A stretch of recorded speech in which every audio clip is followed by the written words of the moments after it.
Capital Studies, bro.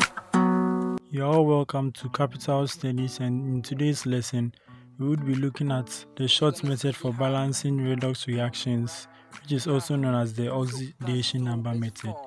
And so, for the oxidation number method, what you first do is that you determine the oxidation numbers of the relevant species in the reaction.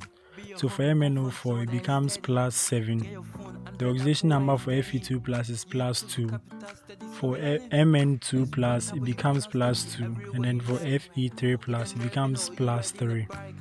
And so after you are done determining the oxidation states like this, what you do is that you match each of them to each other. So you realize that the MnO4 will be matched to the Mn2 plus like this. And then you match the Fe2 plus to the Fe3 plus, which is also matched like this. So after you are done matching them to each other, then you realize that the difference between the oxidation states of the MnO4 minus and the Mn2 plus is 5. So 8 being 5 means that the MnO4 minus gained 5 electrons to be reduced to the Mn2 plus. And then also the difference between the Fe2 plus and Fe3 plus is 1. It means that it lost an electron to get to Fe3 plus. So after you do them like this, then you multiply them by each other. So 5 would multiply the Fe's.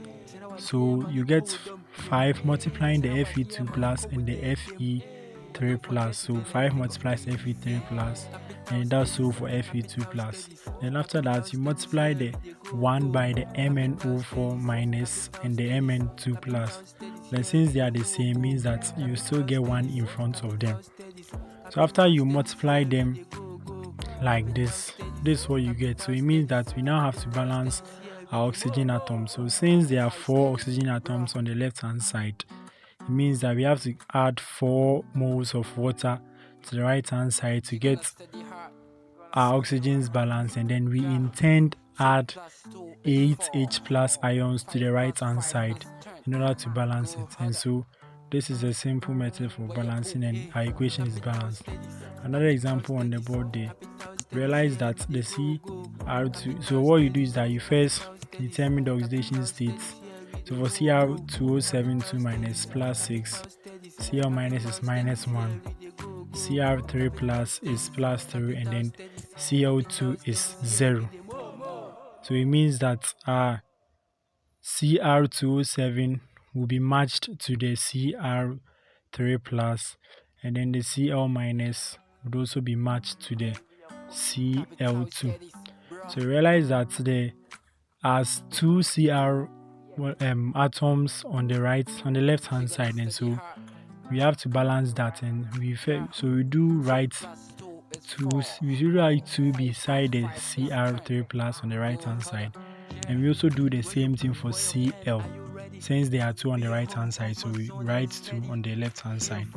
So after that, you carry on with your procedure. So proceeding means that the difference between the Cr on the left and right is plus 3, meaning that it lost 3 electrons to be reduced to Cr3 plus, and that of the Cls is also gained an electron in order to get to that.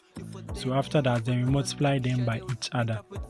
So 3 would multiply the Cls, so 3 times 2 would give us 6, and then 3 times 1 beside the Cl2 would give us 3. And when we are done with that, we also multiply the 1 by the Cr2O72 minus and the 2 Cr3 plus, which would be the same. So after we are done with this method, then we balance our oxygens by adding 7 moles of water to the right hand side to get our oxygen balanced, and then in turn adding 14 H plus ions to the left hand side, which makes all our equation balanced.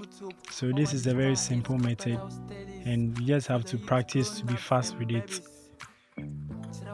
Just subscribe to Capital Studies on YouTube, like and share with your friends. If you have any question that you want help with, just comment below. Capital Studies, Capital Studies, Capital Studies, here we go.